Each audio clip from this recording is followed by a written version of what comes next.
Hi everyone, here we've got CUBOT R15 Pro, and let me share with you how to reset digital rights management on this device.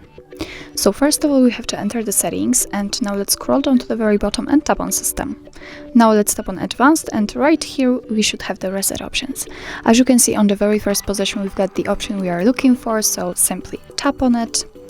Now let's tap on DRM reset, and as you can see, your device is asking you if you really want to do it, because it will delete all the licenses. So let's tap on OK, and as you can see, the licenses have been deleted successfully.